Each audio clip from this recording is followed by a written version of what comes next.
और शमशान घाट की जो पहरेदारी रखवाली कर रहे थे उनके पास में गई, बोली महाराज मेरे पुनः पुत्र को आप उसके चिता को अग्नि दे दीजिए, उसे जला लीजिए। जो ये मुड़ करके पीछे देखा तो भैया हरिश्चंद्र भयभीत हो गई। अरे ये तो मेरी धर्मपत्नी तारा है। तारी तुम यहाँ? बोली हाँ पिया तुम यहाँ हो। तारेमती कहती पिया तुम यहाँ हो। हरिश्चंद्र कहते कि प्रिय तुम यहाँ हो। अरे तुम यहाँ क्या कर रही हो? एक दूसरे से प्रश्न कर रहे हैं। तारामती बोली पिया तुम इस मरघटिया में क्या कर रहे हो? हरिश्चंद्र बोले हे प्रिय मैं यहाँ पे लोगों की चिताओं को अग्नि दे करके उन्हें जलाता हूँ, मैं मरघटिया का कार्य करता हूँ। बोली पिया तुम मरघटिया का काम करने लगे हो? बोले हाँ भद्रे। लेकिन हे प्रिय तुम यहाँ क्या करने आई हो? स्वामी मरघटिया को लोग क्यों जाते हैं, क्या करने जाते हैं, ये तो तुमको मालूम होगा। बोली यहाँ पे लोग इसलिए आते हैं कि लोगों की चिता को अग्नि देने के लिए। तो बोली बड़ी दवाई कर रहे। हरिश्चंद्र बोले प्रिय तू कैसी बातें कर रही है? अरे मेरा पुत्र कहाँ है? मैया भागल की तरीके पिया मेरा लाला वो सो रहा है, मेरा पुत्र सो रहा है, उसे बुलाना मत, वो बोलेगा नहीं, वो तुम्हारे बुलाने से नहीं आएगा। हरिश्चंद्र बोले भद्रे तू कैसी बातें करती है? अरे मेरा पुत्र सो गया है। हरे पुत्र रोहिताशु, हरे बेटा। बोले भैया तो मैंने हजारों पुकारे लगा लो लेकिन तुम्हारा पुत्र नहीं उठने वाला है। क्यों? क्योंकि वो सो रहा है। लेकिन हाँ वो ऐसे नहीं नींद सो रहा है जैसे तुम समझ रही हो। या मेरा पुत्र हमेशा के लिए सो गया। मेरे नाथ मेरा बेटा मर गया है। हरिश्चंद्र बोले मर गया? हाँ। हरिश्चंद्र बड़े दुखी होते, रोने लगे, मेरा पुत्र मर गया। उसके बाद अपने आप को थोड़ा सा संभाला। तारेमती बोली पिया मेरे पुत्र को किसी बिस्तर नाग ने खा लिया है, उसकी लाश सड़ने लगेगी, मेरे पुत्र को इसकी चिता को अग्नि दो, इसे जला डालो। जब जलाने की बेला आई तो बाई समय हरिश्चंद्र बोले देवी मैं आपके पुत्र को जला तो दूं लेकिन इसके जलाने के बदले तुमको कर देना पड़ेगा। बोले कर? हाँ देवी। तारेमती बोली पिया अरे तुम कैसी बातें कर रही, मैं तो आपकी पत्नी हूँ और वो पुत्र किसी और का थोड़ी बहुत तो तुम्हारा ही पुत्र है। अरे तुम मुझसे भी कर लोगे? बोली बंदे बुद्ध याद कर, बुद्ध याद कर महारानी। जब मैं जल भर रहा था गणेश जी मैंने उठवाने की बात की थी तो तूने धर्म अधर्म की बात की थी, तो क्या मैं उस वक्त तेरा पिया नहीं था? मैं क्या तेरा पति नहीं था? तब तूने जवाब दिया था कि मैं धर्म पे टिकी हुई हूँ। हे भद्रे वो तुम्हारा धर्म था और ये मेरे भी मालिक का हुक्म है तो ये मेरा भी धर्म है। मैं जब तक कर नहीं लूंगा तब तक मैं इस चिता को अग्नि नहीं दूंगा।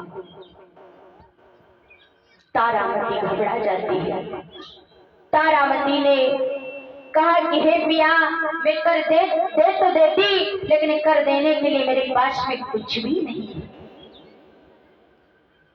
जब कहा कुछ भी नहीं, बोले कुछ भी दो देवी ये तो आप जानो। यदि उसकी लाश को अग्नि देना है तो आप कर दीजिए। तब तक की मैया ने क्या किया मेरे भगवत प्रेमियों,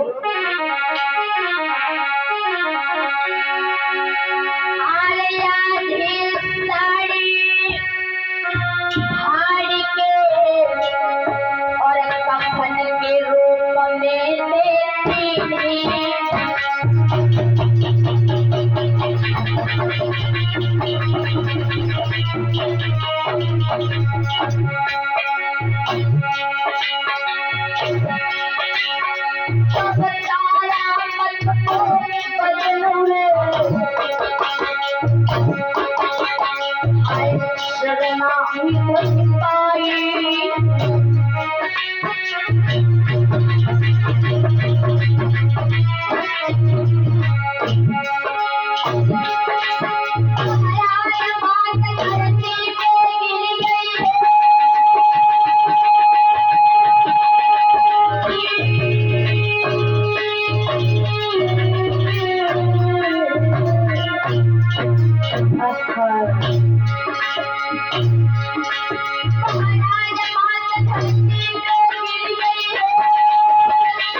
आधी साड़ी फाड़ करके कफन के रूप में दे दिया। इधर ज्यों ही कफन के रूप में दे दिया और चिता जलाने के लिए हरिश्चंद्र उद्यत हुए, तब तक की विश्वामित्र प्रकट हो। ए राजन, तू अपने जिंदा पुत्र को जलाएगा? विश्वामित्र को जब देखा हरिश्चंद्र बोले, भगवान तुम वही हो जिन्होंने मेरे बिछड़ने के प्रति लेके मरने तक तुमने कोई शेष कसर बकाया नहीं छोड़ी। तुम वही तो हो? बोले हाँ मैं वही तो हूँ। अरे तुम अपने बेटे को जिंदा क्यों जला रहे हो?